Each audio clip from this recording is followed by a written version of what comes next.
Halo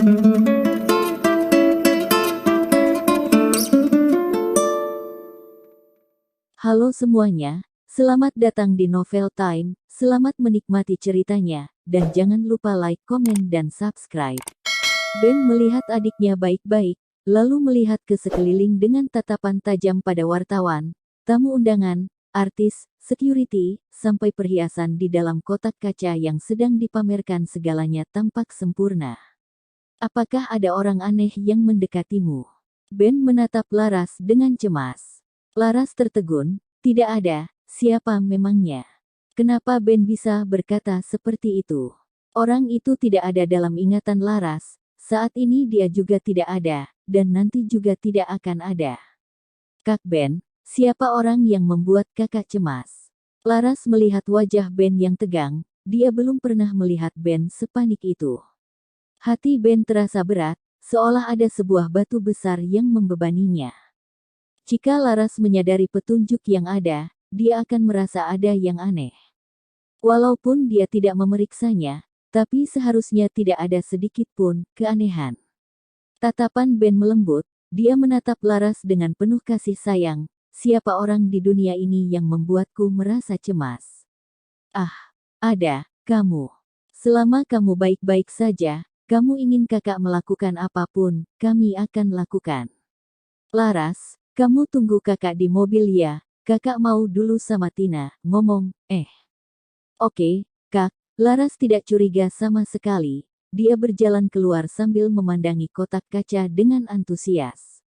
Di dalamnya ada kalung berlian merah muda yang indah. Begitu Laras keluar, Ben menarik seorang wartawan yang sedang merekam Tina, lalu merebut kamera DSLR-nya. Apa yang kamu lakukan? Ini kameraku. Aku sedang bekerja, diam. Ben menatap tajam wartawan itu, tatapannya membuat sang wartawan menarik kembali tangannya, seolah takut tangannya akan terpotong oleh mata Ben yang tajam. Ben memeriksa foto-foto dan video-video yang diambil oleh kamera DSLR itu, tetapi baik foto asli maupun yang sudah di-zoom, dia tidak menemukan orang yang mencurigakan.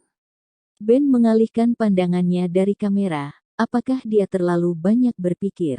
Baguslah kalau begitu. Ben mengembalikan kamera itu ke tangan sang wartawan, lalu berbalik pergi. Laras duduk di kursi penumpang sambil memikirkan kejadian barusan. Jika dia memberitahu Kak Ben kalau ada seseorang yang mengganggunya, Kak Ben pasti tidak akan membiarkan pria itu pergi dari sini hidup-hidup. Lagi pula, pria itu tidak melukainya. Kalau pria itu melukainya pasti dia sudah langsung melaporkannya pada Kak Ben. Tetapi, yang aneh adalah dia sudah bertemu dengan pria itu 3 kali, tetapi dia masih belum tahu nama dan dari mana pria itu berasal. Pria itu tiba-tiba saja terlihat olehnya. Jika diingat-ingat, pertemuan pertama mereka rok Laras terangkat, pertemuan kedua dia sedang menarik rantai, dan pertemuan ketiga mereka masuk ke kamar. Pria ini pasti bukan orang biasa. Apalagi tadi dia bilang, sampai jumpa, memangnya siapa yang mau bertemu dengan dia lagi? Jadi itu nanti akan menjadi pertemuan keempat mereka. Ketiga pertemuan mereka selalu mendebarkan, bagaimana dengan pertemuan yang keempat? Memikirkannya saja sudah membuat jantung Laras berdebar-debar. Pintu mobil terbuka dan Ben masuk ke kursi pengemudi. Kak, apa yang kakak bicarakan dengan Kak Tina? Tanya Laras, aku sendiri yang mau datang ke sini. Aku tidak sempat bicara padanya, dia terlalu sibuk. Aku hanya ingin bilang padanya, lain kali kalau mau mengajak kamu pergi, bilang dulu padaku. Ben mencondongkan tubuhnya ke arah Laras untuk membantu Laras memakai sabuk pengaman. Memangnya kakak-kakak tidak tahu aku pergi? Lagi pula, di rumah kan ada kamera CCTV, sahut Laras. Ben mengencangkan sabuk pengaman itu, lalu mendongak. Kamu kira kakak-kakak mengawasi kamu 24 jam, tanpa memberi kebebasan padamu? Laras mengedipkan matanya, kebebasan memang ada, tapi kamera CCTV masih tetap akan mengawasinya, kan? Kamera CCTV hanya dekorasi saja. Kami sangat menyayangi Laras, nggak mungkin kami tidak memberikan kebebasan kepada Laras. Ben menjawab dengan ringan, tetapi dalam hati dia berpikir, kalau saja konferensi pers itu waktunya tidak diubah, dia tidak akan curiga dan bergegas ke konferensi pers itu. Dia akan makan makanan yang dia belikan tadi bersama Laras. Besok dia akan membeli makanan itu lagi. Laras menatap Ben. Benarkah yang Kak Ben katakan barusan? Laras makan siang, sedangkan Ben masuk ke kamar mandi dan menelepon Aaron. Kemarin kakak bilang konferensi pers itu, besok lusa, kakak yakin waktunya tidak salah. Kenapa memang? Besok, Laras di mana? Tanya Aaron dengan panik. Aku sudah membawanya pulang, tapi aku tidak melihat orang yang mencurigakan. Aaron bertanya dengan suara yang dalam dan tajam, kenapa harinya berubah? Aku barusan tanya ke kakak. Informasi apa yang kakak dapatkan?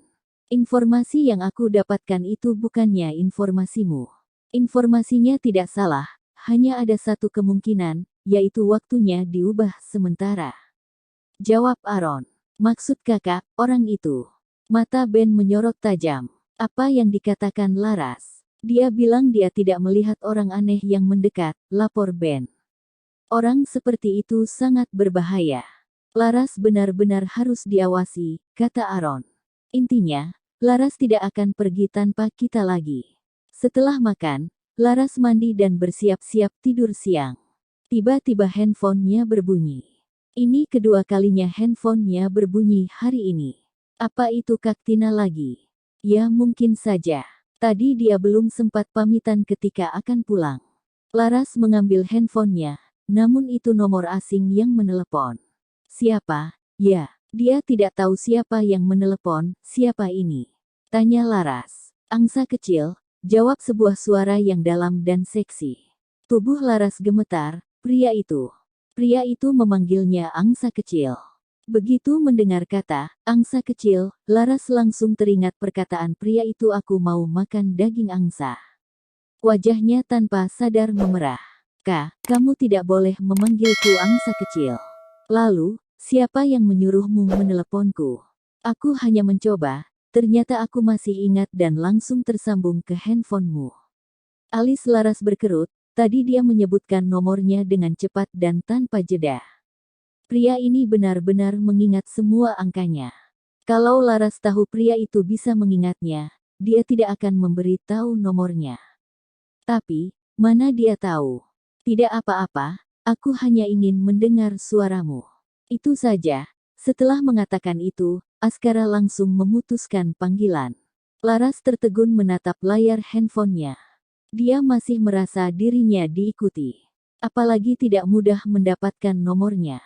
Sebelumnya, pria ini juga mendekatinya dengan agresif. Mungkinkah pria itu menelepon Laras hanya untuk memastikan apakah nomor itu asli atau palsu? Tapi, kata-kata pria itu, aku ingin mendengar suaramu, juga termasuk dalam pelecehan kan? Laras tidak akan memedulikan pria itu lagi.